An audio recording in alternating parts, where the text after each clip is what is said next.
Boa tarde a todos e todas. Estamos dando início a essa reunião pública, convocada pelo nosso mandato, a pedido do CIT-CESP, o Sindicato da Socioeducação do Estado de São Paulo, e também da FECESP, a Associação dos Servidores da Fundação Casa do Estado de São Paulo. Como nós anunciamos na sessão ordinária desta última segunda-feira, nós convocamos esta reunião pública para dar voz aos dirigentes que aqui se encontram para este importante debate.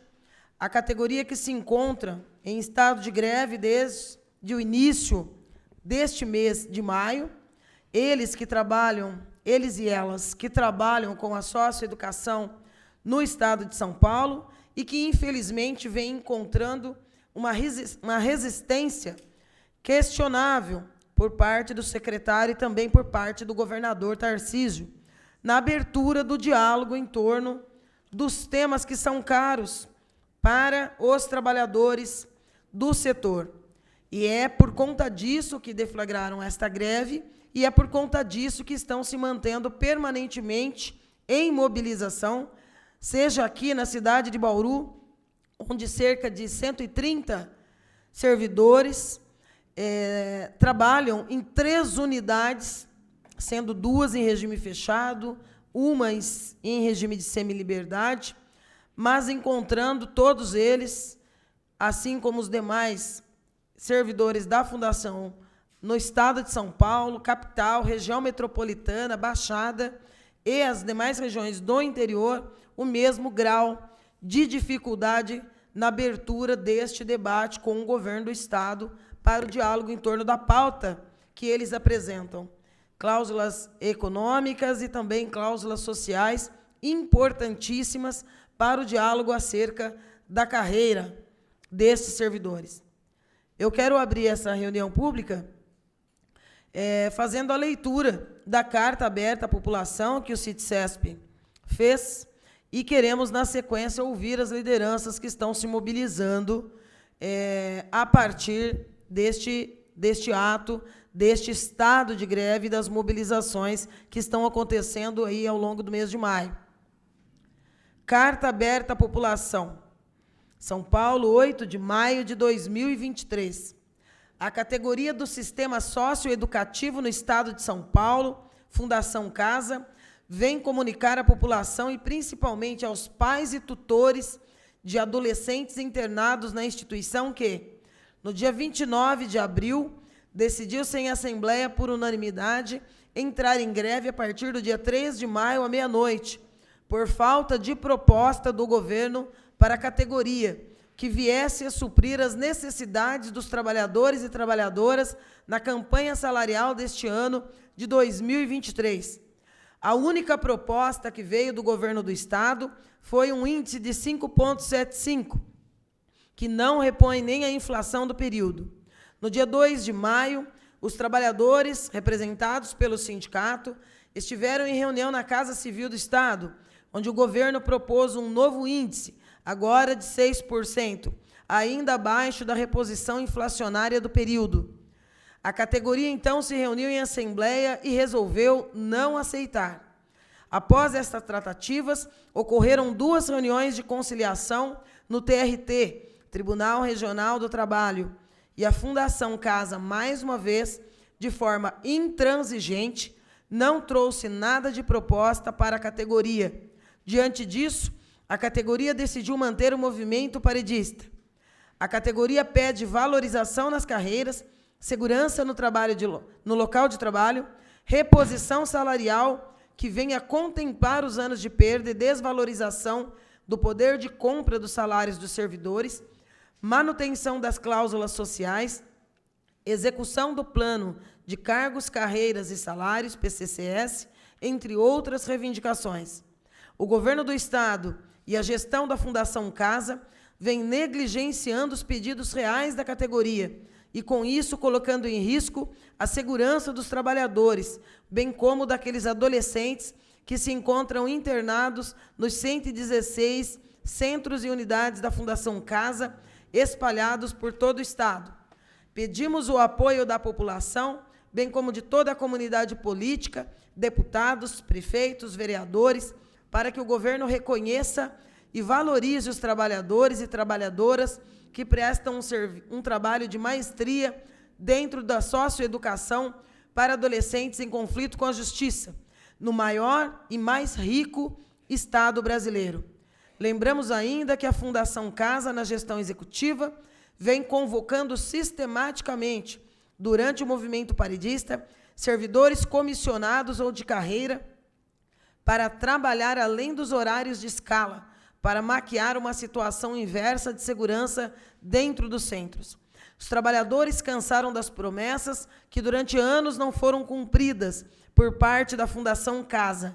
Morte e agressões, adoecimento do trabalhador é a consequência de uma gestão pautada na ausência de políticas públicas para o sistema socioeducativo. Não restou outra alternativa aos trabalhadores senão a paralisação das atividades nos centros espalhados por todo o estado de São Paulo, sempre respeitando a decisão liminar quanto ao contingenciamento de 80% do efetivo em funcionamento nos respectivos centros de medidas socioeducativas. Assina o CIT-CESP. Nós vamos iniciar ouvindo, então, os representantes da categoria. Pensamos que este espaço, já que a TV Câmara é um instrumento importante da divulgação dos debates que acontecem aqui na nossa cidade, o setor majoritário dos trabalhadores da Fundação Casa estão espalhados na capital, região metropolitana e Baixada, mas nós temos aqui 130 pais e mães de família nesses 3 centros e, portanto, esse é, sim, um debate que interessa e precisa também movimentar essa discussão na Câmara Municipal. Então, nós queremos abrir, inicialmente, convidando o Horta para falar, e, na sequência, o companheiro Márcio.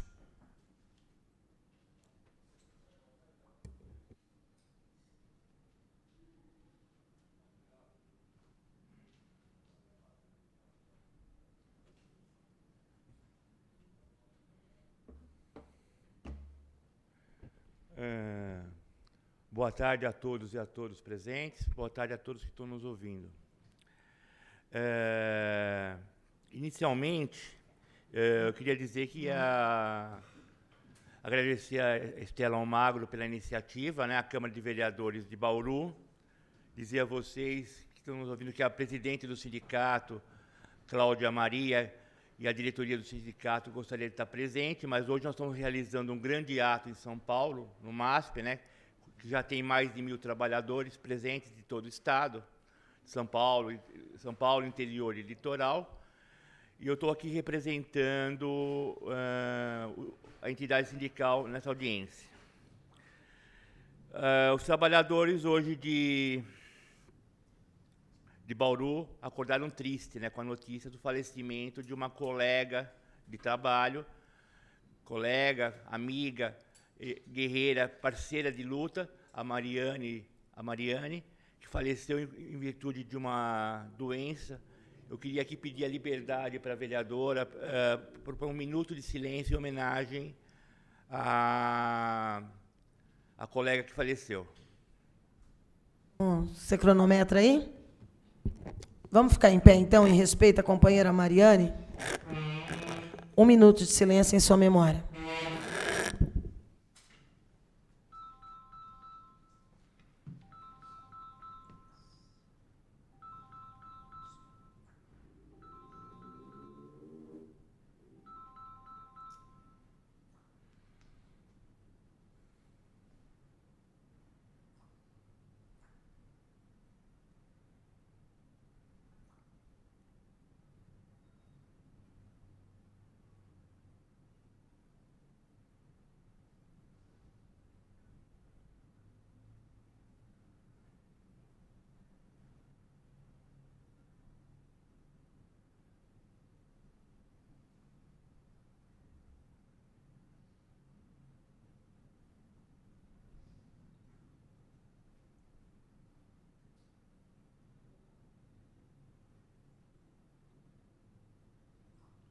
Obrigado.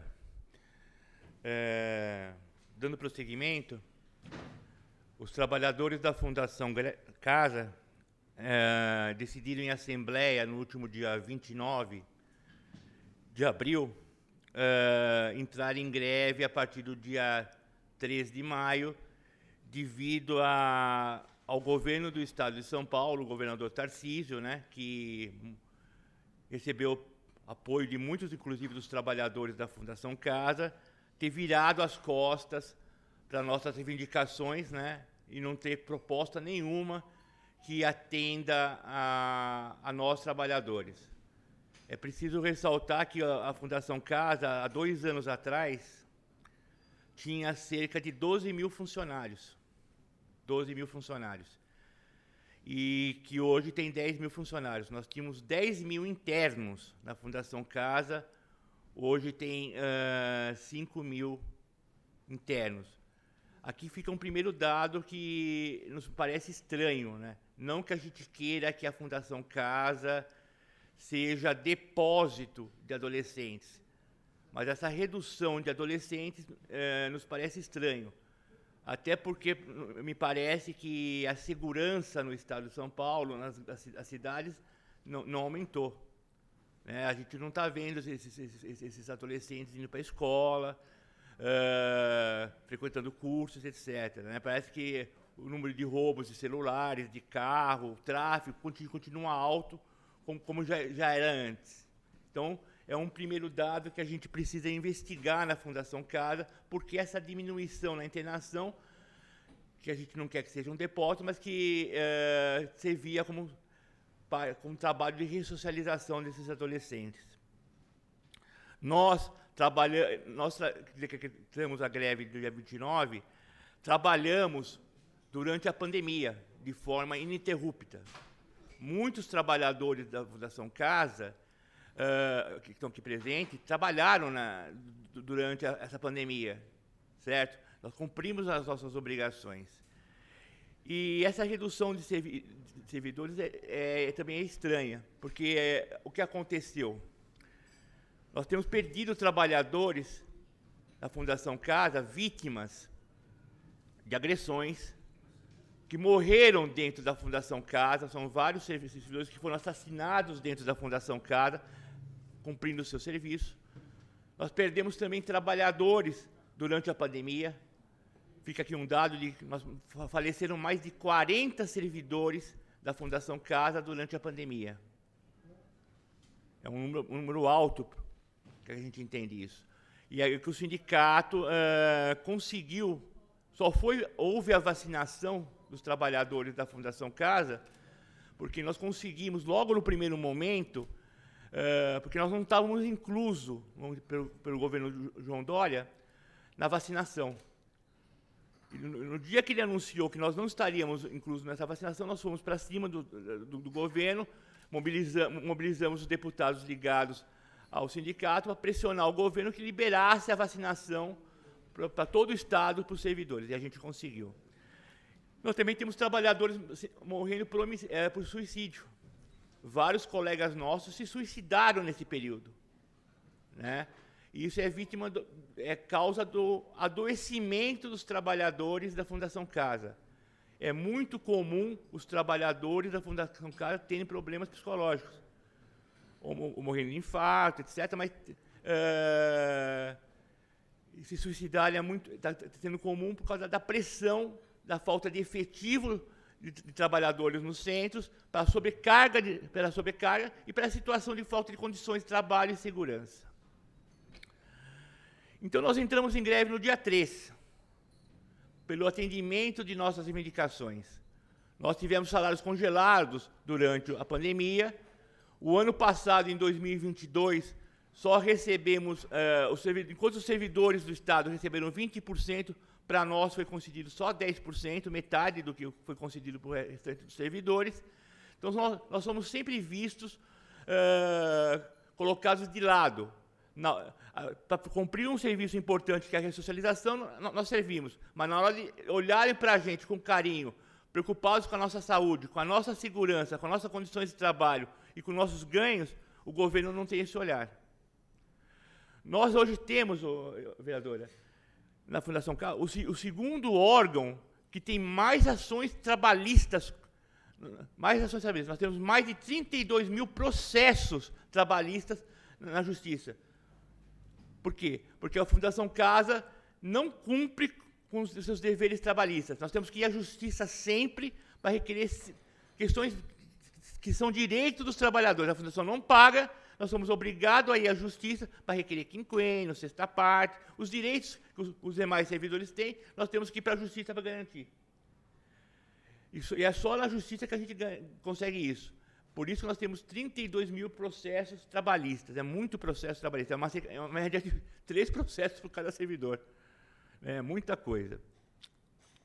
E nas nossas reivindicações estava uma reposição, nós pedimos 15%, o governo ofereceu, no dia 2, vou fazer um histórico, no dia 2, véspera da nossa greve, a presidente do sindicato foi convocada para ir até o Palácio do Governo, para uma reunião de negociação, para o sindicato ser ouvido. Ela poderia só levar mais um diretor para essa reunião. No caso, fui eu que fui acompanhar a presidente, nós colocamos o nosso advogado, também o doutor Otávio, para ir junto, conseguimos incluir ele para ir. Chegamos no Palácio do Governo, fomos recebidos pelo secretário da Casa Civil, pelo secretário de Justiça, pela cúpula da Fundação Casa, pelo Procurador-Geral do Estado e por mais assessores da alta cúpula do Estado. Essa reunião tinha a clara intenção de intimidar o sindicato. O sindicato nunca foi chamado no Palácio do Governo para ser ouvido ou negociar. Eles colocaram a gente na sala e queriam, obviamente, usar a estrutura do Palácio para intimidar. Nessa reunião, nós entramos com 5,75 de proposta do Estado de reajuste para todos os servidores das fundações. Saímos dessa reunião com uma proposta de 6%, não aumentou 0,25%, mas que era para todos os servidores também de todas as fundações. Não era uma proposta para a Fundação Casa. Era uma fundação que o governo ia estender para todo mundo. Houve uma proposta sobre a revisão do valor dos tickets, refeição e alimentação, mas também é para todos os servidores do Estado. E surgiu uma discussão sobre a reposição, sobre uma forma de amenizar o pagamento do PCCS que o Estado nos deve. Nós, nos nossos dissídios coletivos, e no último acordo coletivo, é previsto 1,5% da folha de pagamento reservada pela Fundação para poder garantir a revalorização dos servidores através do PCCS. Só que a Fundação não cumpre isso desde 2016. Então, nós temos em 2016, 17, 18, 19, 21 e 22, onde a Fundação não cumpre o acordo, então, o que obriga o sindicato também a entrar com ações coletivas, pedindo que seja cumprido, que a Justiça determine o cumprimento do acordo coletivo, onde a Fundação assinou que aceitaria pagar isso. Onde a Fundação aceitou, mas ela não cumpre. Aí entramos em greve no dia 3, estamos até hoje se mobilizando, né? E eu queria aqui parabenizar os trabalhadores de Bauru pela mobilização, os trabalhadores do interior, os trabalhadores de Araçatuba, que estão mobilizados, de Sorocaba, de toda a região do interior, que estão sendo verdadeiros guerreiros nessa luta para buscar os nossos direitos e buscar segurança no local de trabalho. Então, em suma, é isso. O Estado não respeita nossos direitos, vira as costas para as condições de trabalho e segurança, né? Falta IPI para trabalhar. Nós, trabalhadores, é importante que as pessoas saibam disso, nós não trabalhamos armados, nós trabalhamos do jeito que estamos aqui, certo? Atendendo adolescentes que cometeram atos infracionais, trabalhando na ressocialização. É preciso que a população saiba o que acontece lá dentro, né? Que falta muitas vezes, inclusive, insumos para poder trabalhar. Falta às vezes sabonete, papel higiênico, Muitas vezes tem trabalhador que põe dinheiro do bolso para comprar coisa, para poder fazer o atendimento. Só da pedagogia, por exemplo. Muitas vezes põe dinheiro do bolso para poder fazer um atendimento de mais qualidade, porque o Estado não fornece as condições necessárias. Então é isso. Nós estamos pedindo o apoio da Câmara Municipal, da Assembleia Legislativa do Estado de São Paulo, que tente abrir canais de pressão, de conversa com o governo do Estado de São Paulo, para que atendam minimamente as nossas reivindicações, que nada mais é. A inflação, o mínimo seria a inflação do período, mas nem isso o governo do Estado está oferecendo. A inflação do período, nossa data base é 1º de março a 28 de fevereiro. A inflação desse período foi 6,70, e ele só oferece 6, menos que a inflação. Isso para falar só da reposição de inflação, reposição de perdas do período. Nossas perdas acumuladas são 40%. É muita coisa, muitas perdas que os trabalhadores têm e muito sofrimento que nós temos. O plano de saúde é um outro problema que nós temos. Nós temos direito a um convênio na Fundação Casa que aumenta, o seu valor aumenta muito acima do que nós temos de aumento. Nosso plano de saúde vai aumentar 26% esse ano. E nós só vamos ter, até agora, 6% de reajuste. Ou seja, mais trabalhadores vão ser obrigados a desistir de um plano de saúde que atendia minimamente as suas necessidades, porque não tem condições de pagar. Ele não consegue arcar com o plano para si e nem para os seus familiares, porque o valor fica exorbitante. O Estado mais negligencia também a questão da saúde dos trabalhadores. É isso, obrigado. Nós é que agradecemos, companheiro Horta, e vamos ouvir agora o companheiro Márcio.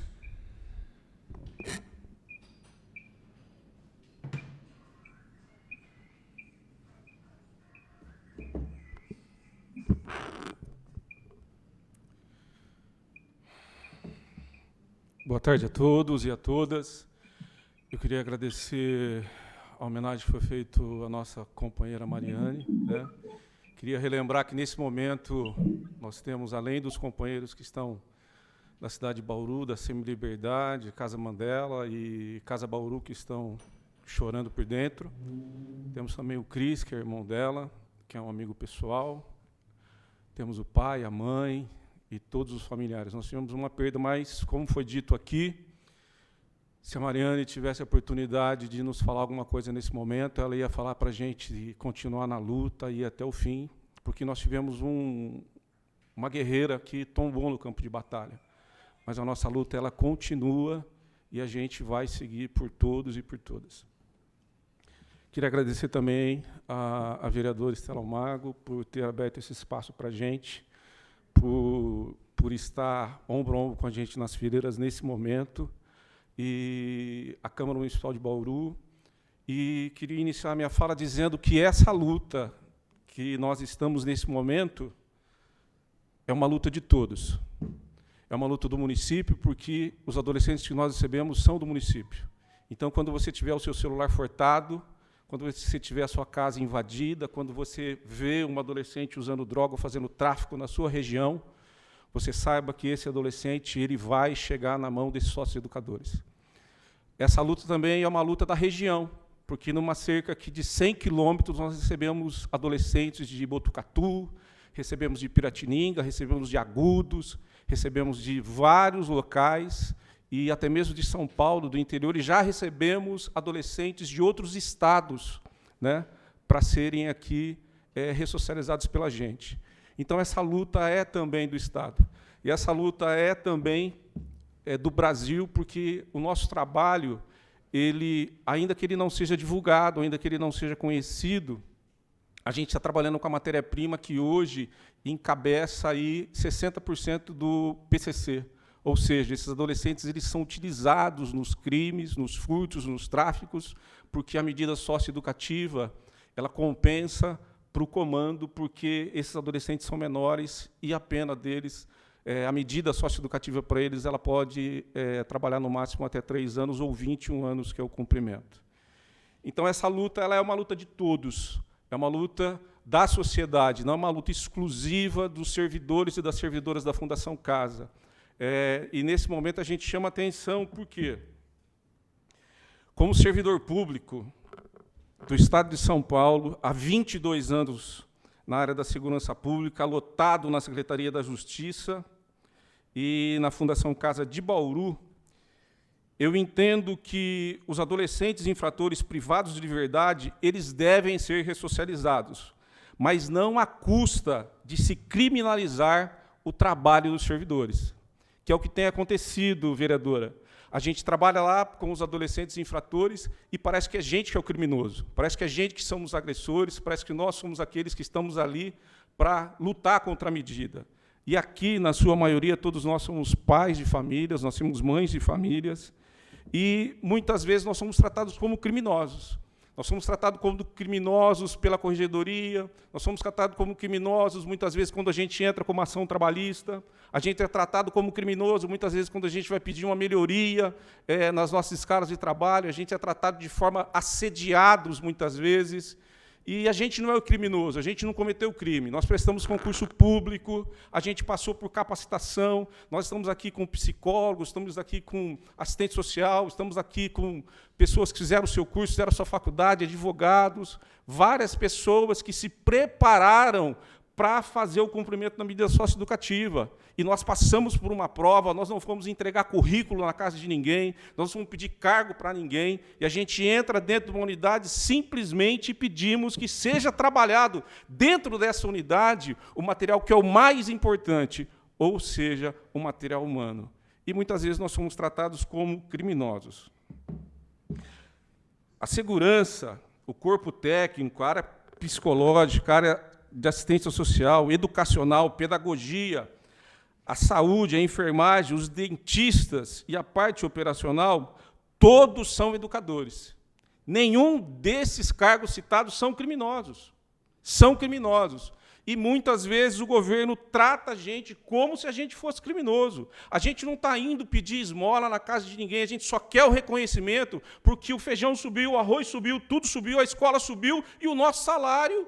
Primeiro falaram na pandemia, quantos servidores aqui pegaram Covid e ficaram internados. Temos aqui o Dorival, que ficou internado lá durante vários meses, porque no trabalho, na frente, fazendo escolta, atendendo na enfermagem, atendendo na escola, atendendo na parte educativa, esses servidores ficaram doentes, cuidando do filho do outro. Quantas mães deixaram o filho em casa, quantos pais deixaram a família em casa e foram lá para frente para poder trabalhar com esses adolescentes. E nós somos vistos como os criminosos. Parece que nós estamos à margem da justiça.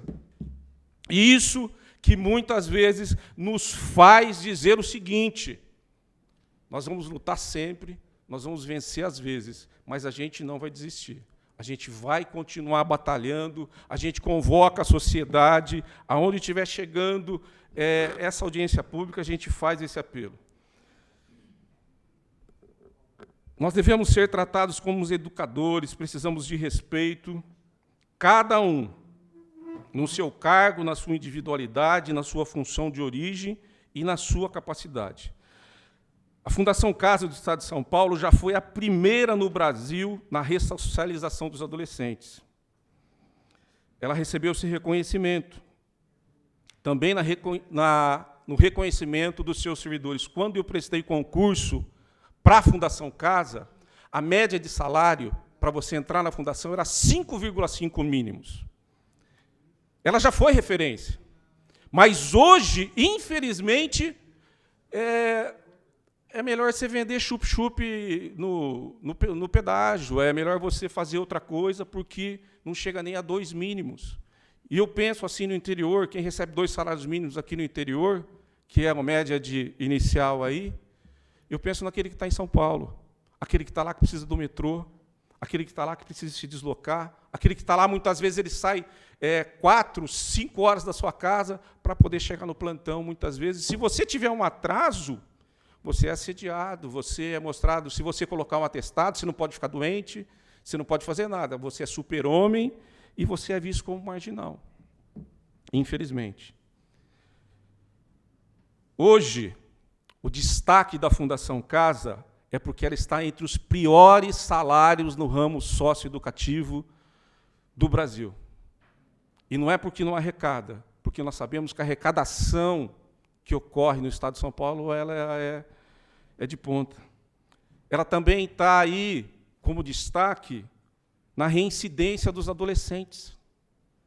Na reincidência, os adolescentes saem, tem adolescente que chega e não fica 2, 3 dias fora e volta, porque ele não conseguiu receber a medida de forma correta, porque é pressionado muitas vezes para que você não faça o seu trabalho da forma que deve ser feito. Não há respeito maior com o maior patrimônio da entidade, que são os seus servidores, as suas funcionárias e os seus funcionários. Não há respeito às leis trabalhistas. Agora, o presidente vem e diz que fez um excelente trabalho lá na região de Minas, um trabalho de ponta, todo mundo feliz, parte educacional feliz, e ele vem e fala que ele está surpreso, que ele passou pela pegadinha do malandro, que ele não sabia que existiam tantos processos trabalhistas, né, na secretaria que ele assumiu. Ele não foi obrigado a assumir. É um juiz de direito. E por que esses processos acontecem? Porque o Supremo Tribunal já reconheceu que nós temos direito todos à periculosidade. E a Fundação, na sua parte jurídica, ela comete um suicídio jurídico. Qual é o suicídio jurídico? Ela fala assim, não, eles têm direito, o juiz determinou, o Supremo já determinou, mas vamos esperar eles entrar com ação na justiça. Deixa virar precatório, deixa rolar por 4, 5, 10, ou talvez, se conseguirem chegar vivos na aposentadoria, eles recebem. Um suicídio jurídico. O serviço, ele é periculoso. Ele causa risco de morte. Tivemos a perda da Mari, que foi através da saúde. Ficou enferma, mas nós temos o companheiro lá de Marília, que enfiaram uma caneta no ouvido dele depois de um culto religioso que teve na unidade. Tivemos vários servidores mortos dentro da unidade. O serviço não é periculoso? Tivemos vários servidores que estão aqui nessa tarde presente, que foram agredidos em pátio, são ameaçados, são perseguidos. O serviço é... Mas nós não vamos reconhecer. Então chega um momento, quando é benefício, eles falam assim, não, vocês não têm direito à periculosidade, vocês não têm direito à sexta parte, vocês não têm direito ao quinquênio, porque vocês são estatutários. Ah, beleza. E aí, quando a gente sai de greve, fala, não, vocês não têm direito a fazer greve porque vocês são seletistas. Então, é um suicídio jurídico. E não tem ninguém acima para falar assim, jurídico, vocês estão fazendo errado. Não pode ser feito dessa forma. O plano de cargos e salários da Fundação é o mais comprido, o mais longo do mundo. Tem servidor com 10, 15, 20 anos de carreira que não evoluiu. Qualquer carreira que aconteça no mundo, se o cara entra na PM, se ele ficar 20 anos, ele muda de cargo, ele sobe, ele pode ser sargento, ele pode ser tenente, ele pode ser avaliado. Se o cara entra em qualquer serviço público, o juiz de direito que está ali, ele pode evoluir, chegar a ser um desembargador. Nós não. Porque toda vez que chega na regra, eles mudam a regra do jogo. E o juiz vai e não obedece ninguém. Decisão judicial não obedece, não cumpre. Acordo coletivo não cumpre. Quando nós entramos, prestamos um concurso, tinha um edital, o edital do concurso não cumpre. E quem fiscaliza? E quem fiscaliza? Será que acima do secretário? Será que acima do... Não tem fiscalização? Por quê? Porque muitas vezes nós somos vistos não como sócio-educadores. Não se cumprem os editais, não se cumprem os planos de cargos e salários, servidores com 10, 15, 20 anos sem evolução. Não se cumprem as determinações judiciais, não se respeita o direito à periculosidade, ao quinquênio, à sexta parte, nada. Você pede, parece que você está pedindo uma obrigação. Parece que você está se manifestando e não há investimento. tudo que existe hoje de material eletrônico dentro da fundação, que não funciona, você pega um rádio e não funciona, você quer falar com uma outra ala, aconteceu uma situação do adolescente que está passando, não funciona porque é alugado. Nada é patrimônio público. As câmeras que foram colocadas, que a finalidade seria ver se aquela parede que eles estão pintando lá está saindo água, e estão metendo tinta em cima, que a reforma está sendo feita nas coxas, que o investimento está sendo feito de forma errada, que a alimentação não é aquela que foi contratada. As câmaras não olham isso.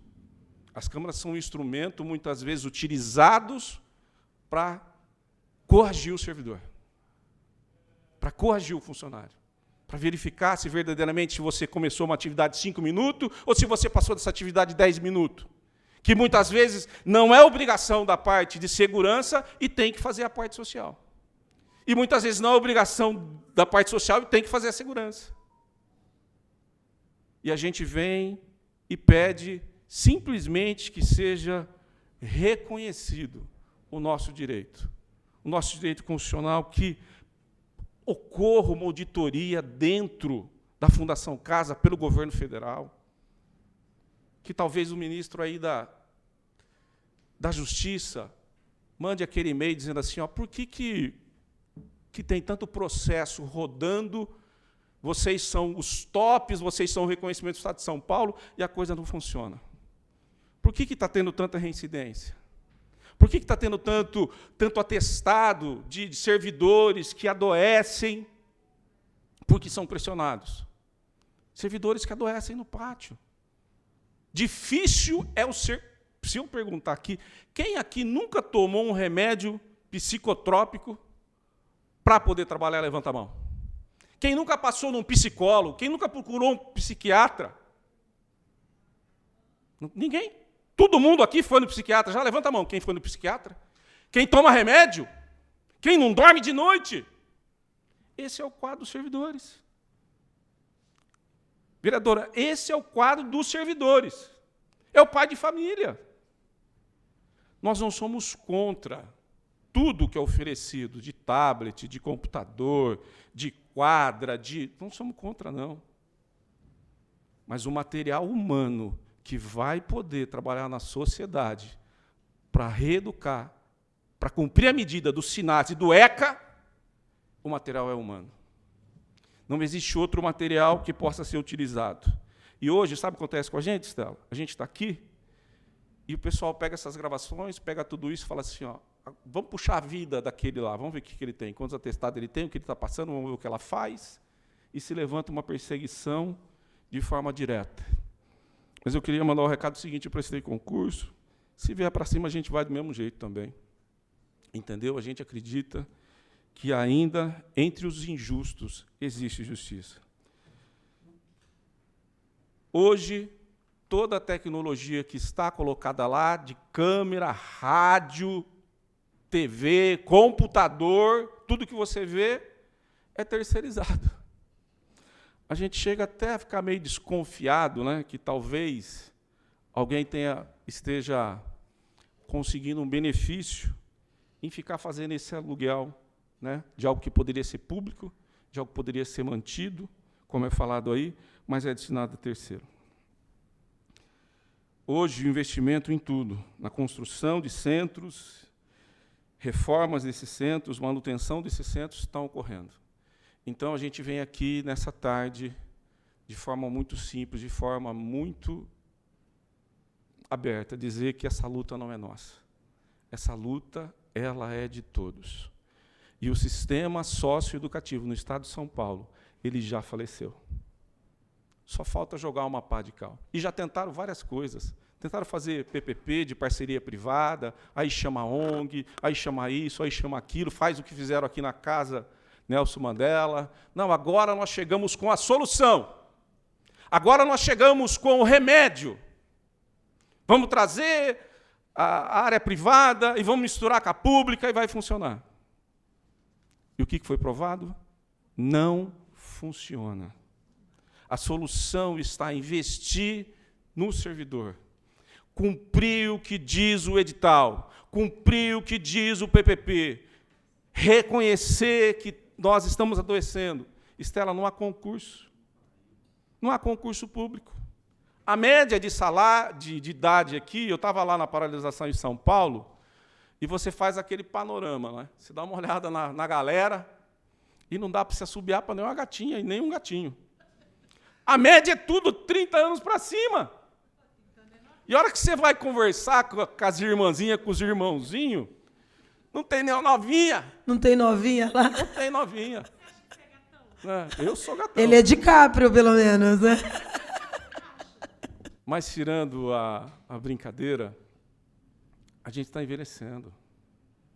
Hoje foi provado que a vida ela é um sopro. E é dentro disso. Talvez a Mari, nas outras manifestações que ela saiu, o sonho dela é o sonho que a gente tem aqui hoje.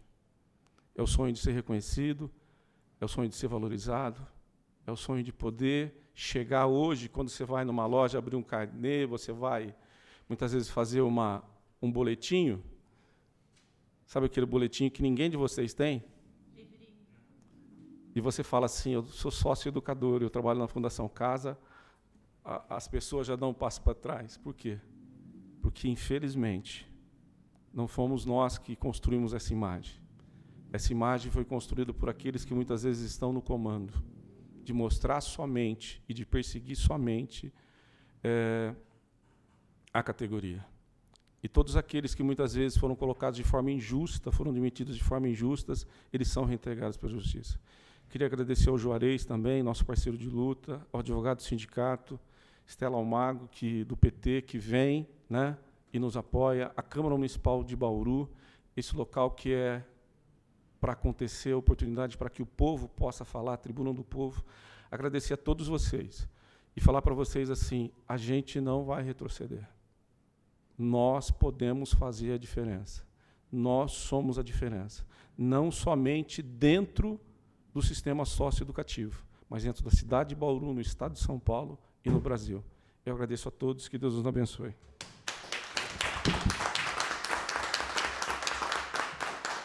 Nós que agradecemos, Márcio. E agora vamos ouvir a Valquíria.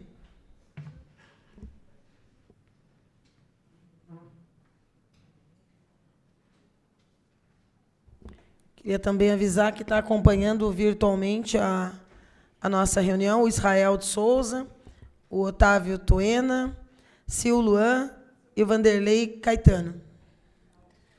Boa tarde, pessoal. Boa tarde para quem está à distância nos acompanhando. Eu quero só fazer um adendo, uma continuidade, uma complementação a respeito do que meus colegas já falaram aqui, porque quando se falou em diminuição de internação de adolescentes, a própria imprensa divulga que aumentou o nível de periculosidade dos adolescentes. Então, não que eles estejam mais bonzinhos, né? Alguma coisa aconteceu aí na lei, isso nós percebemos durante a pandemia e permanece, que os adolescentes só estão chegando na Fundação Casa quando cometem atos infracionais muito mais graves do que antes, né? Então, a impressão que eu tenho é que está deixando de trabalhar a base, a essência desses problemas. E, quando se fala em adoecimento, o adoecimento que vem de fundo emocional, como a doença dessa amiga que hoje foi embora, é causada pelo emocional. É rara, é de fundo hereditário, mas teve o fator desencadeante, o gatilho. E esse gatilho, gente, nós que trabalhamos na Fundação Casa sabemos, e estou colocando a seu par e ao par de quem está nos acompanhando, ele ocorre quando nós somos cerceados de ter uma vida social. Porque, se nós formos num churrasquinho, vai fazer falta no nosso salário, na nossa conta de água, na nossa conta de luz, na prestação da casa, na prestação do carro. Então, a gente vai deixando de participar. Quando nós entramos na Fundação Casa, eu, há 21 anos atrás, eu passei por um mês de capacitação. E esse um mês foi muito trabalhado a questão da união dos funcionários e também para que os funcionários não deixassem de ter vida social.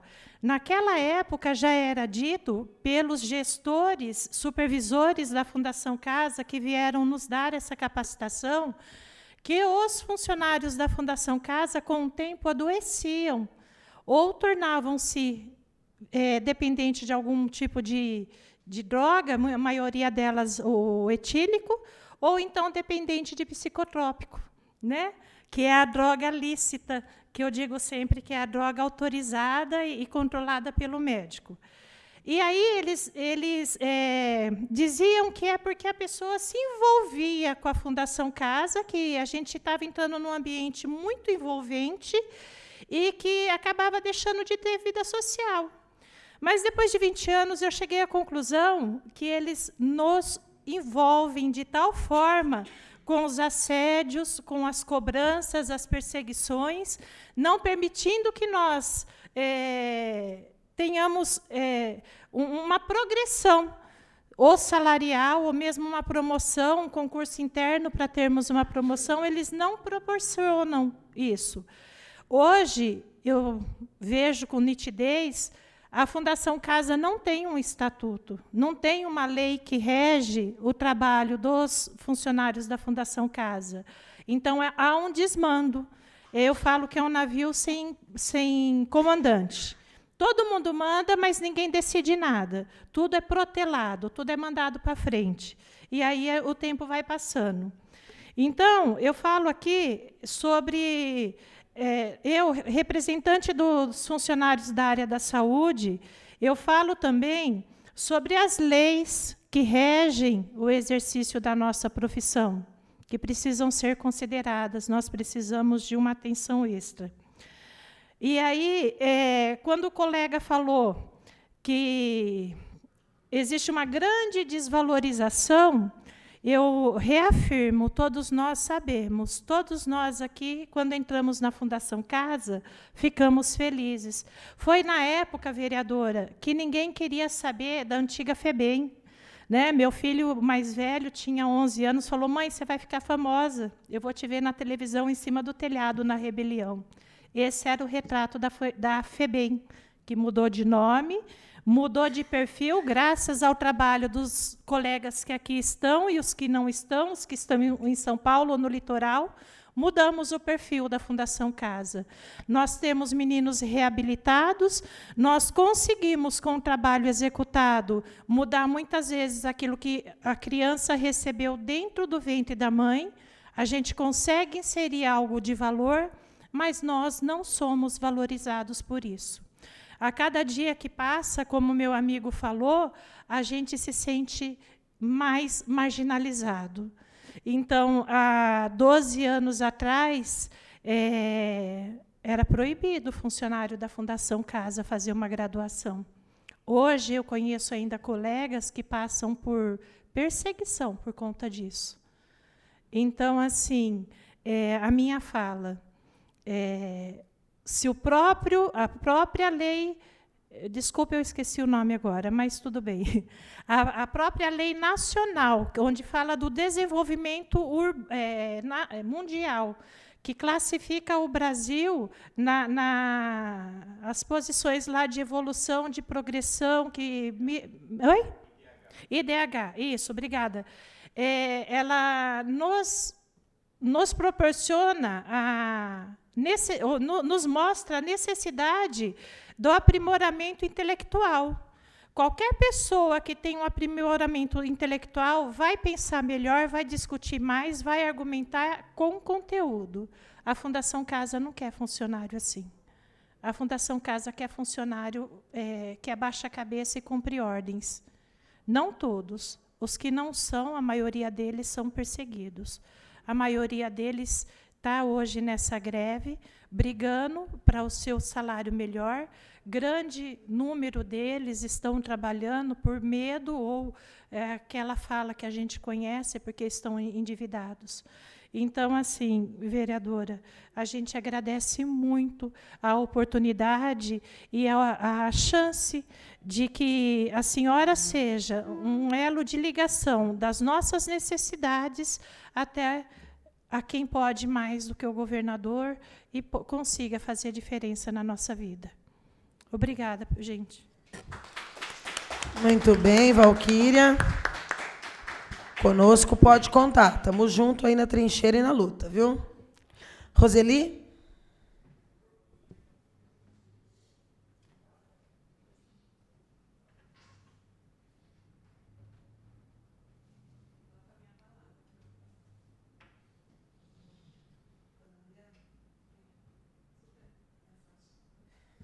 Boa tarde. Boa tarde a todos. Eu queria primeiro me desculpar pela condição que eu estou aqui hoje, mas a gente tem que ser forte, a gente precisa ter força, acreditar em Deus.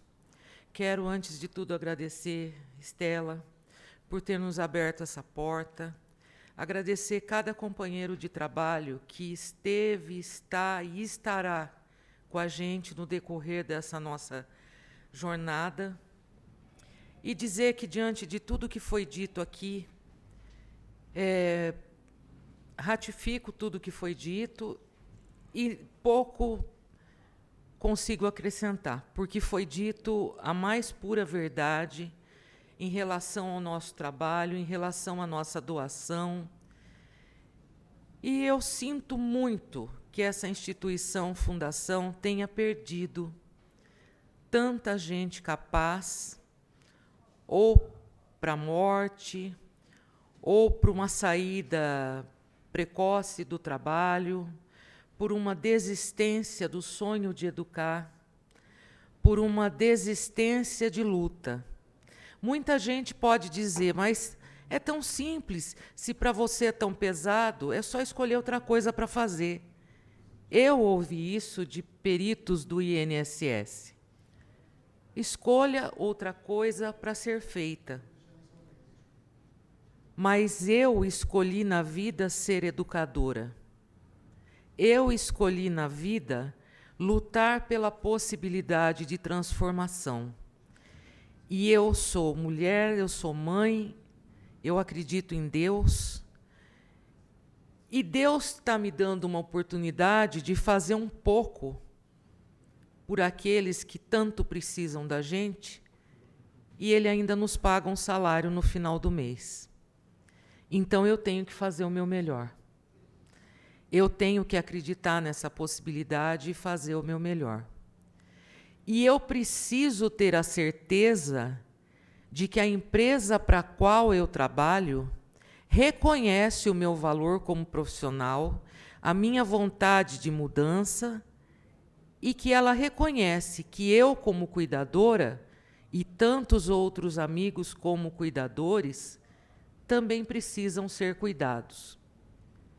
Não só de forma clínica, não só através de um médico, de um psiquiatra, de um psicólogo, mas através do reconhecimento, através da valorização do seu trabalho, através da valorização dos riscos que a gente corre, porque a gente sai todo dia para trabalhar, e como disseram os nossos colegas, nós saímos para ir para o trabalho, mas a gente não sabe se a gente volta. E quantos dos nossos colegas nem estavam trabalhando e se depararam com uma situação que não os deixou voltar para casa? Então, isso é muito sério. O não cumprimento de todos esses itens que foram relatados aqui, em relação a dissídio, em relação a PCCs, em relação ao cumprimento de tudo que a própria fundação algum dia assinou lá, que ela assumia o compromisso conosco, esse não cumprimento cabe a quem? Fiscalizar e fazer com que seja cumprido. Nós temos hoje o apoio de um sindicato que luta com a gente, que está junto. A gente tem uma política forte aqui da cidade que está junto com a gente. Nós temos colegas de trabalho extremamente conscientes para essa batalha. Mas, além disso, quem vai poder olhar por nós? Porque a nossa massa, a nossa matéria-prima, não é um tijolo que se eu coloquei errado aqui, eu mudo ele de posição e a gente acerta. São vidas em desenvolvimento. São adolescentes que precisam de gente que ame o que faz.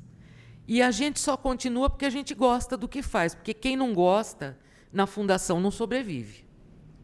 Porque você caminhar ao lado do amor e o ódio, da disciplina e da indisciplina, do bem-querer e da agressão, tudo junto ao mesmo tempo, não é fácil. Então, eu acredito sim, que todos nós precisamos trabalhar, não vamos ser demagogo. Todo mundo precisa de um salário para sobreviver. Mas se não gostar do que faz, realmente não fica. Não tem como. E qual é o olhar da Fundação para nós? Eu queria poder perguntar isso para o presidente da Fundação Casa. Por que que o servidor da Fundação Casa é sempre olhado como o último do último, do último, do último? Se para a sociedade nós temos um papel tão importante de quem sabe retornar para a sociedade alguém melhor, alguém que trouxe consigo toda a bagagem cultural que não é positiva, que às vezes esse alguém nem foi feito no momento de amor. O momento da concepção desses meninos, às vezes, foi num momento de ódio, de estupro, de violência. Então, o problema já começa lá. E aí vem uma sequência. Passou pela escolinha, pelo maternal, pela creche, pelos primeiros anos de escola. Ninguém identificou problema nenhum. E ele chega depois dos 12 anos da fundação. Então, gente, como é que a fundação quer que o servidor seja capaz de executar um bom trabalho se ela não olha para a gente como executor? Se ela não olha para a gente como a pessoa que tem a responsabilidade de devolver para a sociedade, talvez alguém pensando diferente. Eu gostaria muito de saber o porquê disso. Porque a partir do momento que um jovem é retirado do convívio social e é entregue à tutela do Estado, o Estado tem que dar conta dele. E para dar conta dele, quem trabalha com esse adolescente tem que estar assistido, de todas as formas. De todas as formas. E não é assediando, não é não oferecendo aumento, não é perseguindo, não é, sabe, virando a bola da vez, que a Fundação vai conseguir mudar isso. Porque, graças a Deus, essa turma de gente dos 20 anos que envelheceu dentro da instituição junto comigo, graças a Deus, que nós estamos todos com mais de 20 anos, 22, 23 anos, nós ficamos velhos dentro da Fundação. Então, nós temos o nosso papel feito. Nós temos histórias frustrantes para contar, como a perda dos nossos amigos de forma tão brutal. Essa semana mesmo aqui em Bauru, teve um que apanhou dentro de um centro aí, dos dois lá que a gente estava lá na porta no movimento de greve, mas tudo isso fica por baixo do pano, não pode falar, mas a gente sabe que apanhou, né? Então, eu falo assim, qual é o papel da Fundação em relação a nós? O que é que vai ser feito para nós?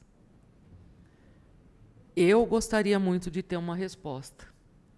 E conto muito com você, Estela, demais da conta.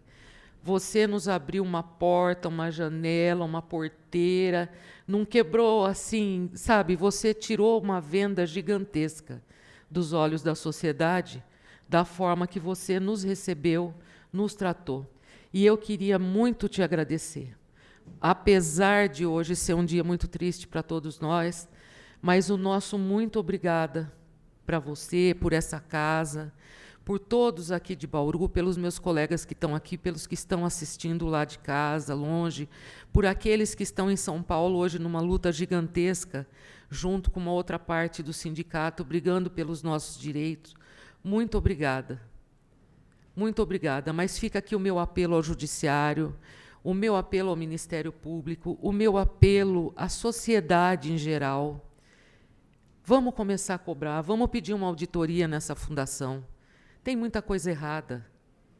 E o menino que foi colocado lá pelo Estado, ele tem o direito de receber o melhor de nós, de receber o melhor do Estado e ser devolvido para a sociedade como um cidadão, como alguém capaz de construir o seu futuro. E não fazer parte de uma estatística simplória de números só para poder justificar o uso de verba. O que eu tinha para falar é isso, gente. Obrigada, viu? Nós é que te agradecemos, Roseli. E agora vamos ouvir o Juarez.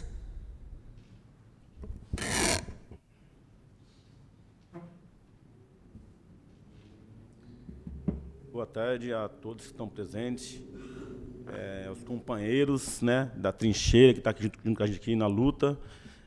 Queria agradecer a Estela também, a todo o pessoal aí dos funcionários que está disponibilizando esse serviço, que está sendo televisionado, vai estar no YouTube, né? O que eu poderia falar aqui, né? Eu estou muito triste nesse dia de hoje, né? Também estou abalado, porque essa companheira que morreu, que faleceu hoje, era uma guerreira, trabalhou comigo na SEMI.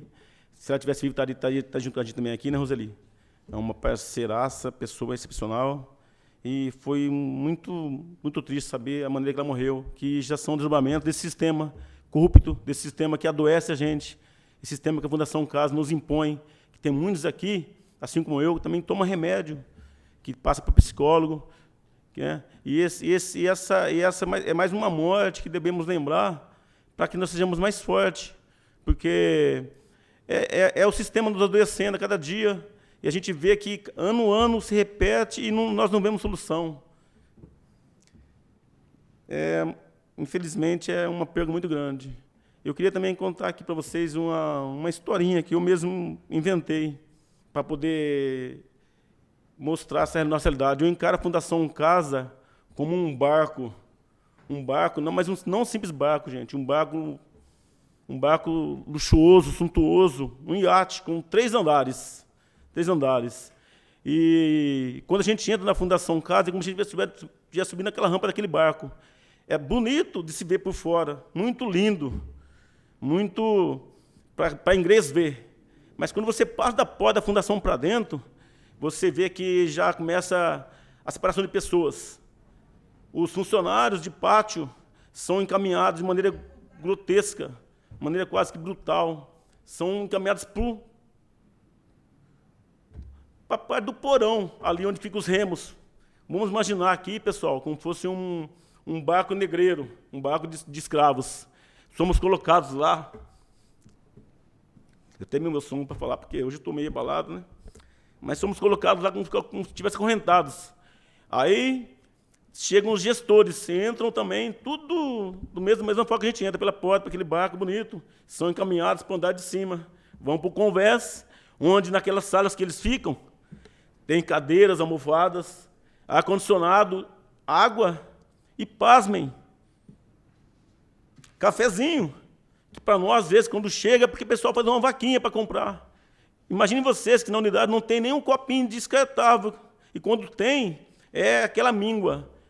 E para eles lá tem tudo. Os gestores ficam na sala com ar-condicionado, cadeiras confortáveis, e aí chega a ordem lá de cima do governo. Imaginem vocês estão dentro de um barco, lá a ralé, os funcionários de pátio remando. Chega a ordem lá do governador. Chega uma ordem, chegou um lote de adolescentes. Façam isso, façam aquilo. Mandam os nossos coordenadores, que são os feitores. Eles chegam com as ordens e descem para o andar de baixo. E chegam para a gente e falam, pessoal, está aqui as novas ordens, cumpram. Não nos dão condição nenhuma. Só falam, cumpram. Tem que fazer isso, seguir o SINASE, seguir essas ordens, tem que socializar. Só que eles não veem que quem comanda, quem rema o barco, somos nós. E nós sabemos, a hora que a gente olha o adolescente, vê lá o adolescente andando para o pátio. Todos nós conhecemos, porque os psicólogos, os técnicos, os pedagógicos que levam a casa no peito, que são os heróis, são os funcionários do pátio, os escravos que estão lá. Aí chegam as horas absurdas. Cumpram isso, cumpram aquilo. E de uma maneira assim simbólica, para vocês entenderem, vem o feitor, vem com o chicote. Remem! Remem! Façam! E não vê o adolescente ali andando para o pátio, caminhando, com aquilo lá, maquiavélico, olhando o funcionário que está lá de pé, 12 horas. Viu, pessoal? 12 horas, para quem está nos ouvindo aqui, eles não fornecem uma cadeirinha de plástico dura, que nem assento para pôr a mão tem. Aí vem o coordenador de pátio, que também é outro, que também é pau mandado, e chega lá e fala, cadê o funcionário que estava aqui no posto? Eles não veem que o funcionário tem necessidade, não veem que o funcionário tem que ir no banheiro, tem que ir lá tomar uma água, e tem que sair do posto. Eles só querem pergunta, cadê o funcionário que tem no pátio? E quando não acha o funcionário ali, ele vem com um caderninho anotando. Vocês sabiam que até o funcionário, para sair do posto, é anotado o horário dele? É anotado numa fichinha o horário que o funcionário vai no banheiro. É contabilizado. Isso aí, na avaliação de competências, isso aí tem um peso muito forte. O funcionário ele é desautorizado, ele não recebe a nota para poder avaliar, subir de grau. Uma que também não está tendo uma avaliação desde 2000, faz uns 4 anos que a gente não é avaliado. Mas voltemos ao protagonista da história, o adolescente. O adolescente está lá no pátio, maquinando, olhando o funcionário lá, tentando achar maneira de driblar, de entrar na psicologia do funcionário. Porque ele sabe que está ali 12 horas no pátio, são 12 horas ininterruptas. Fica ali sofrendo, ele fica maquinando. Como nós vamos pegar esse funcionário? E vai lá na mente do funcionário, começa com historinha, começa a andar para lá e para cá. Só que o funcionário ele faz para ele psicólogo, ele sabe como o moleque está andando para lá e para cá, maquinando. Ele chega, o que o funcionário faz? Papel de psicólogo, chama o adolescente lá, ô jovem, vem aqui, vamos conversar um pouquinho, fazendo papel que não é dele, maquiando, o moleque fica lá maquiando para pegar o funcionário, chega lá, vem aqui, jovem. Jovem, sabe o que é a vida? O jovem, não, então, sabe que você está aqui sendo ressocializado para você encarar lá fora, e o funcionário de uma maneira habilidosa, engenhosa, de uma maneira especial, entra na mente daquele adolescente e consegue dissipar as ideias que ele está tendo, porque ele conhece o adolescente, ele vive o adolescente 12 horas lá, coisa que ninguém reconhece, e de maneira especial ele consegue convencer o adolescente a tirar aquelas ideias bobas, de querer matar, de querer machucar, coisa que está ocorrendo em muitas unidades aí. Você sabia que nesse ano que passou, morreram funcionários, espancaram funcionários, tem funcionário tomando remédio, tem funcionário se suicidando. Nesse ano teve 2 funcionários na capital que se suicidou. Fora os que estão adoecidos. Isso ninguém vê, a cúpula, os gestores não veem. Então, o funcionário ele faz papel de psicólogo, de técnico, de pedagógico, e ninguém reconhece isso. E isso é lamentável, porque na hora de vir os louros, quem recebe a fama é os gestores que vêm na sociedade e vêm desfazer o nosso trabalho. Nós estamos aqui lutando, não é só por um salário justo, nós estamos lutando por uma segurança dentro da unidade, por uma valorização que não vem. Nós não sabemos nem de que passo nós somos. Quando vem aumento para a segurança, a gente vai lá pleitear o aumento, eles falam que nós somos da área da educação, da Secretaria da Infância e Juventude. Quando vem para a Infância e Juventude, eles falam que aumenta para a segurança. Nós estamos no meio, nós estamos no limo. E esse barco, gente, esse barco que a gente está remando, é o barco que está indo rumo ao inferno. Porque nós estamos eu não sabemos nem o que nós somos. Eu não sei se nós somos da segurança, pedagogia, Então, é lamentável. Nós temos que rever esse sistema corrupto. Temos que rever esse sistema corrupto que nos leva cada vez mais para baixo. E eu fico muito triste de que, ano após ano, essa mesma luta, todo mês de março, nós temos que fazer greve, vir pegar os guerreiros que estão, as guerreiras, ir lá para as trincheiras e tentar conseguir um aumentinho melhor. Ofereceram para a gente, Estela, 6% e uma avaliação que já está no PPP do ano passado, que não se cumpriu. E a gente recusou, é lógico. Todo mundo, a maioria foi lá do sindicato e se reuniram e recusaram. Aí eles vêm com a historinha de que retiraram a pó dos 6%. Hoje, na capital, está tendo vários atos em prol da nossa categoria. Conseguimos parar, semana passada, a Marginal Tietê. Conseguimos ir lá na LESP, fomos na Secretaria da Justiça, Fomos lá, chamamos lá o secretário. Cadê que desatender? Não atende, parece que somos invisíveis. Somos trabalhadores invisíveis. Só que ninguém quer ir lá, entrar na unidade e tomar conta do adolescente que foi lá, que matou. Não estou aqui querendo incriminar o adolescente, que cada um sabe o grau. Só que o adolescente lá, ele matou, ele roubou, ele traficou. E nós somos tratados como adolescentes. Quando a gente entra lá dentro, nós que somos, parece que é dá uma inversão de valores aqui dentro, lá dentro da fundação. Eles nos tratam como os problemáticos. Eu estou aqui, mas tenho certeza que quando eu voltar a trabalhar, eles vão para cima de mim com duas pedras, com processo, com tudo. Mas eu não ligo, porque eu estou aqui como delegado sindical, e eu estou aqui, abracei essa causa, e estou com todos vocês juntos. Tenho certeza que ninguém aqui vai regar. Está tendo um ato na capital hoje, vão parar a Paulista, vão para a MASP, vão para cima de todo mundo. Eu espero que o apoio de vocês, da prefeitura, os vereadores, vocês estão dando para Norte trabalhar para a gente, vai ser reconhecida, viu, Cela? Vai ser lembrado, a eleição está aí, e nós vamos lembrar disso aí, pessoal, porque o pessoal que nos apoia, cadê? Cadê os vereadores que estão aqui com a gente? Não tem. Na hora de pedir voto, vai lá, na frente da fundação, pedir. Né? Igual a gente pediu vários vereadores, não vou citar o nome aqui para não ser indiscreto, mas ninguém veio, ninguém colaborou. E eu agradeço a vocês, Stella, por essa oportunidade, aos companheiros que aqui estão. E desculpa, eu estou meio assim, porque a gente perdeu uma companheira hoje, eu estou muito emocionado. Obrigado a todos.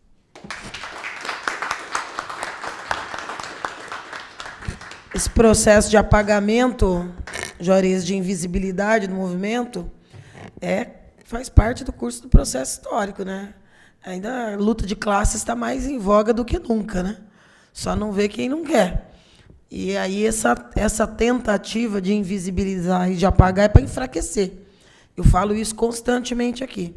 Eu acompanho muito de perto a luta dos trabalhadores, seja a categoria que for, do serviço público municipal. Hoje nós temos cerca de 7.000 servidores municipais. Mas o retrato do assédio no serviço público é uma realidade. Isso da falta do equipamento, da falta do produto, da falta do instrumento de trabalho, isso de levar de casa. A última diligência que a gente fez aqui pela Comissão de Fiscalização e Controle numa UPA, além da superlotação, falta de medicamento, falta de servidores, a gente ainda encontra o servidor que levou o mouse de casa, o teclado de casa, porque aí o trabalhador, né, vai lá para um atendimento, demora, porque quebrou ali, vai brigar com quem? Não vai brigar com a prefeita, vai brigar com o trabalhador que está ali, achando que está demorando. Isso, infelizmente, é um retrato de serviço público. Estado de São Paulo, há muito tempo. Eu vi hoje uma carta, até compartilhei com alguns de vocês, que as entidades de defesa do serviço público redigiram em solidariedade à luta de vocês. E isso eu acho que é muito importante, muito significativo. Esse grau de consciência de classe. Porque não é só vocês. Vocês estão numa situação muito crítica. Mas vários outros trabalhadores de serviço, do serviço público, ao notar e se solidarizar com a luta de vocês, também é um olhar para dentro de si, né? Para ver a situação que ele está enfrentando.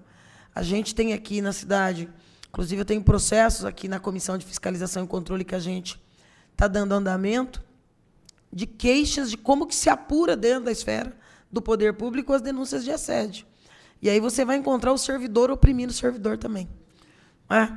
Aí você vai vendo esse processo que vai tirando de você aquilo que você realmente é, ou vai fazendo com que você negue a condição em que você vive, a sua condição enquanto servidor, você vai se sentindo o peão que virou patrão. Aí você vai encontrando um monte de capitão do mato aí, perseguindo. E esse processo é histórico. A resiliência de vocês é que pode fazer esse quadro se alterar. Os compromissos que nós assumimos aqui com vocês na reunião que nós fizemos na semana passada, as que nós reafirmamos na sessão ordinária desta segunda-feira, nós estamos reafirmando aqui agora. Nós vamos propor uma moção de apelo ao governador, não para que apenas, eu não sei o que será julgado na sexta-feira, né? Vocês têm mais uma avaliação aí do tribunal nessa sexta.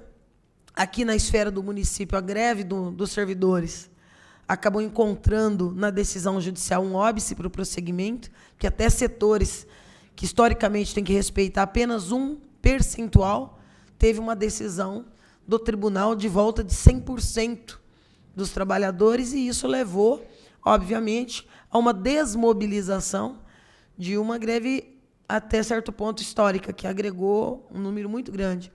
Então, a gente nunca sabe o que é que a decisão vai impor.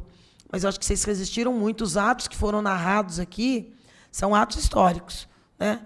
Para avenidas importantes, rodovias importantes. O vão livre do MASP é um palco de luta dos trabalhadores do Estado de São Paulo, assim como a Avenida Paulista. E os atos que vocês estão fazendo em todos os municípios que têm sedes, seja uma, duas, três, não importa quantos, essa luta está bonita, essa luta está dando visibilidade. Eu acho que vocês têm que continuar fazendo esse debate, e aquele compromisso que nós assumimos, nós vamos fazer. Vamos fazer a moção de apelo ao governador, não é? Que eu tenho certeza que será aprovada aqui por essa casa. Nós vamos apresentar aí na próxima semana, e faremos no sentido não só de pedir ao governador que atenda a esta pauta, mas que olhe para a fundação, né? A fala aqui de todos são muito importantes, assim, mas a gente fica tocado com falas como a da Roseli, né? Não, trabalha porque precisa ganhar. Trabalho é trabalho, né? A gente espera, obviamente, uma remuneração por ele. Mas tem trabalhos que são vocação, né? Você faz e permanece porque está vocacionada. Quando você ouve o relato como o dela aqui, de que você ouve técnicos dentro de estruturas públicas, como do INSS, de dizer sai porque você está adoecendo, não é assim, né? Você não tem que mudar para você deixar de estar doente, você tem que mudar aquela situação que te adoece, porque alguém vai ter que permanecer. Essa responsabilidade do Estado, enquanto poder público, pela ressocialização, tem que seguir os parâmetros do ECA, não é? Do SENASE, não é? Dos critérios que levam ao Índice de Desenvolvimento Urbano, as pautas da ONU do milênio, não é? Que tem na dignidade humana, no respeito, na não violência. Parâmetros. São esses parâmetros que a gente precisa seguir. E o serviço público, eu repito, torno a repetir, bato sempre nessa tecla. Eu sou defensora do serviço público. E acho que todos aqueles que primam, que pensam, valorizam o serviço público precisam entender que não tem serviço público de qualidade sem valorização do servidor público. Porque o serviço público não é um produto que você pega na estante. Não está lá. Não é uma roupa, não é uma confecção. Vai ficar mais feia, mais bonita, mais assertiva, mais errática. É serviço humano. É produzido por pessoas. E, como tal, precisa ter essa dimensão, essa compreensão. Eu vou perguntar se mais alguém gostaria de usar a palavra, além dos que se inscreveram. Se não, nós vamos caminhar para o encerramento aqui. A reunião pública foi transmitida, né? Alguns de vocês foram aí convidados a falar com a nossa TV do Legislativo, que é um instrumento importante, que, aliás, é outro serviço público relevante, que é para levar para fora o que a gente debate aqui, não é? Está fazendo 25 anos a TV do Legislativo esse ano. Então, alguns de vocês foram aí chamados para falar. Essas falas se tornarão um boletim aqui do Poder Legislativo. É um material que vocês podem depois divulgar amplamente. A reunião foi toda transmitida ao vivo, mas fica depois ali, permanente, no site da TV Câmara, nosso canal da TV Câmara no YouTube, e pode também ser curtida, comentada, compartilhada amplamente, inclusive das falas de vocês, né? Que depois vocês vão poder encontrar lá, para poder compartilhar. A gente também sabe que aquilo que o Márcio falou aqui, o Juarez, acaba sendo perseguidos, né? Uma parte da estrutura de combater e tentar apagar e invisibilizar a luta de trabalhadores é a perseguição. É aí que o assédio se torna mais cruel, né? É o seu formato da perseguição, né? Da crítica na avaliação, não é? E tem outros tipos de perseguição que a gente sabe, cada um dentro da tua área sabe como ela chega. Que você tem professores, você tem enfermeiros, você tem diversas categorias dentro do espaço de atuação de vocês. Mas tem que resistir. Não tem uma receita pronta e acabada, né? A gente fica emocionado também por esse minuto de silêncio que o nosso companheiro aí, Horta, que veio aí representar a direção lá de São Paulo aqui, nos traz, que é a da passagem da Mariane, né, que é uma guerreira, que tombou como tantos já tombaram, né?